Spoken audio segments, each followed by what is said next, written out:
और उधर भोपाल में अंतर्राष्ट्रीय जैव विविधता दिवस पर कार्यक्रम का आयोजन हुआ, जिसमें मुख्यमंत्री मोहन यादव और केंद्रीय वन एवं पर्यावरण मंत्री भूपेंद्र यादव शरीक हुए।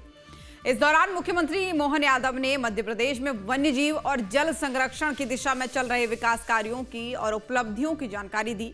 तो वहीं केंद्रीय मंत्री भूपेंद्र यादव ने इस दिशा में मोहन सरकार के प्रयासों की सराहना की।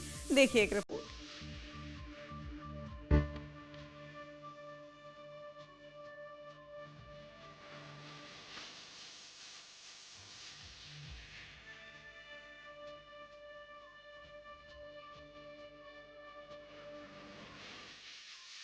अंतर्राष्ट्रीय जैव विविधता दिवस के मौके पर भोपाल के वन प्रबंधन संस्थान में कार्यक्रम का आयोजन किया गया, जिसमें मुख्यमंत्री डॉक्टर मोहन यादव और केंद्रीय वन और पर्यावरण मंत्री भूपेंद्र यादव शामिल हुए। दोनों ने दीप प्रज्वलित कर कार्यक्रम का शुभारंभ किया। कार्यक्रम में जैव विविधता संरक्षण, पर्यावरण संतुलन और वन्यजीव संरक्षण पर आधारित फिल्मों का प्रदर्शन किया गया।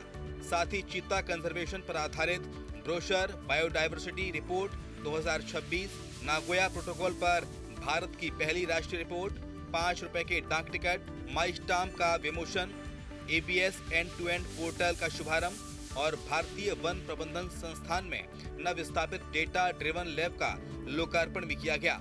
इस मौके पर सीएम मोहन यादव ने वन्य जीव संरक्षण की दिशा में मध्य प्रदेश में किए जा रहे कार्यों की जानकारी दी।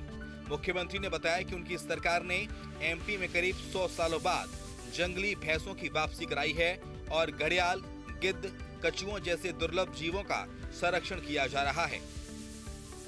आज हमारे लिए सौभाग्य की बात है कि हमारे यहाँ 100 साल पहले जंगली भैंसे पाए जाते थे। आज जंगली भैंसे भी असम सरकार के लिए आपके माध्यम से माननीय मुख्यमंत्री असम को भी धन्यवाद दूंगा। उनने हमारे को जंगली भैंसे देने का 50 क्रमशः चरणबद्ध रूप से तो 8 जानवर हमारे पास आए। तो हमारा कान्हा वैसे तो दुनिया का सबसे बढ़िया टाइगर रिजर्व के रूप में उसको नंबर 1 का स्थान मिला है और उसकी नई शोभा बढ़ गई। हम अपने जंगली बफेलों को लेकर के वहाँ आज एक अलग प्रकार के दौर में पहुंचे। दुर्लभ प्रजाति के 33 कछुए, घड़ियाल, लुप्त प्राय गिद्ध, अब गिद्ध भी हम यहाँ छोड़ रहे हैं भोपाल में। और मजा तब आता कि वहाँ पहुंच गया उज्बेकिस्तान पर तो आनंद आता है। तो मालूम पड़ा कि उसके अपने ट्रांसलोकेशन की सीमा के बलबूते पर जो हम प्रयोग कर रहे हैं उसकी सफलता के लक्षण भी दिखाई दे रहे हैं। अंतर्राष्ट्रीय जैव विविधता दिवस पर आयोजित इस कार्यक्रम में सीएम मोहन यादव ने केंद्रीय वन और पर्यावरण मंत्री को भी ये जानकारी दी कि मध्य प्रदेश में जल संरक्षण को लेकर भी लगातार काम किया जा रहा है। मुख्यमंत्री ने बताया कि भविष्य में वन्यजीव संरक्षण को लेकर उनकी सरकार ने क्या योजनाएं तैयार की हैं। इस अवसर पर ये भी बताना चाहूंगा, हमारी सरकार ने जल संरक्षण को लेकर भी तीसरा साल चल रहा है। हमने इसको केवल कर्मकांड नहीं, इसको प्रतिबद्धता के बलबूते तो इस साल भी लगातार हम अब की बार तो और 3 महीने तक गुड़ी पड़वा से 30 जून तक गंगा दशमी को बीच में लेकर के अपने प्रदेश भर के अंदर इसमें बहुत बड़े पैमाने पे काम कर रहे हैं। मुझे इस बात की प्रसन्नता है, मध्य प्रदेश जल संरक्षण को लेकर अलग अलग राज्यों में मध्य प्रदेश नंबर 1 पे है। अभी हम अपने सरीसृप पे भी काम कर रहे हैं, खास करके किंग कोबरा को पुनर्वसाहट के लिए काम कर रहे हैं, गेंडा लाने के लिए भी। और जहां जहां हमारे टाइगर रिजर्व है वहां वन्य जीव का रेस्क्यू सेंटर भी बना रहे हैं। बीते समय निर्णय किया है कि जितने हमारे टाइगर रिजर्व है उनके पास में ही रेस्क्यू सेंटर भी बनाएंगे।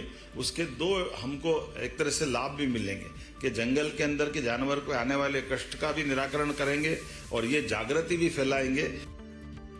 कार्यक्रम के मुख्य अतिथि केंद्रीय वन और पर्यावरण मंत्री भूपेंद्र यादव ने पर्यावरण संरक्षण और चीता प्रोजेक्ट की दिशा में MP में मोहन सरकार के कार्यों की सराहना की और सीएम मोहन यादव को बधाई दी। मैं माननीय मुख्यमंत्री जी का भी अभिनंदन करना चाहूँगा कि दुनिया की जो सबसे बड़ी त्रासदियों में से एक भोपाल की त्रासदी हुई है, आपने अपने मुख्यमंत्रित्व काल में भोपाल में वो जो अवशिष्ट पदार्थ थे उसको संपूर्ण रूप से निराश करके पर्यावरणीय संरक्षण का एक बहुत महत्वपूर्ण कार्य किया है। आपको इसके लिए अभिनंदन और बधाई है। और आज भी चीता संरक्षण को लेकर के आप बहुत अच्छे तरीके से कार्य कर रहे हैं। मैं कहना चाहता हूँ हमने बायोडायवर्सिटी एक्ट का न केवल संशोधन किया है, नेशनल बायोडायवर्सिटी अथॉरिटी जिसके तिवारी जी हमारे यहाँ बैठे हैं, स्टेट बायोडायवर्सिटी अथॉरिटी और लाखों बायोडायवर्सिटी मैनेजमेंट कमेटी के माध्यम से हमने डिसेंट्रलाइज्ड बायोडायवर्सिटी गवर्नेंस को एक मजबूत तंत्र विकसित किया है। वहीं सीएम मोहन यादव ने मध्य प्रदेश में वन्य जीवों के संरक्षण को लेकर सहयोग के लिए केंद्र सरकार का आभार जताया और कहा कि भविष्य के नए लक्ष्य और उड़ान के लिए मध्य प्रदेश तैयार है। जब शेर चलता है तो शेर चलते चलते अपनी चाल में पलट करके वो जब देखता है तो उसको अपने पूरे शरीर का आनंद के साथ एहसास भी होता है, लेकिन उस सिंहावलोकन में अभी तक की यात्रा का एहसास होता है, लेकिन भविष्य की फिर नई उड़ान, नई ऊंचाई की तरफ बढ़ने का, नए लक्ष्य लेके आगे बढ़ने का नया संकल्प होता है। मैं इस बात के लिए आपका धन्यवाद भी अदा करूंगा कि आपके कारण से चीता स्टेट बनने के लिए हमारे इस मध्य प्रदेश को गौरव मिला, माननीय प्रधानमंत्री जी को और आप दोनों को धन्यवाद। एक नया कीर्तिमान आपके माध्यम से भारत सरकार गौरवान्वित हुई। भोपाल में वन प्रबंधन संस्थान में आयोजित अंतर्राष्ट्रीय जैव विविधता दिवस के इस कार्यक्रम से पहले मुख्यमंत्री डॉक्टर मोहन यादव और केंद्रीय वन और पर्यावरण मंत्री भूपेंद्र यादव ने वन विभाग अमले के लिए new bikes and rescue vehicle को हरी झंडी दिखाकर रवाना किया। साथ ही जैव विविधता से संबंधित विभागों की ओर से आयोजित प्रदर्शनी का अवलोकन भी किया। Team news state. आपके मोबाइल पर तुरंत आएगी ब्रेकिंग न्यूज। स्क्रीन पर सबसे पहले दिखेगी बड़ी खबर, देश दुनिया की हर खबर एक जगह। अब आपके मोबाइल पर तुरंत फटाफट इंस्टॉल कीजिए न्यूज नेशन ऐप और रखिए खुद को अपडेट।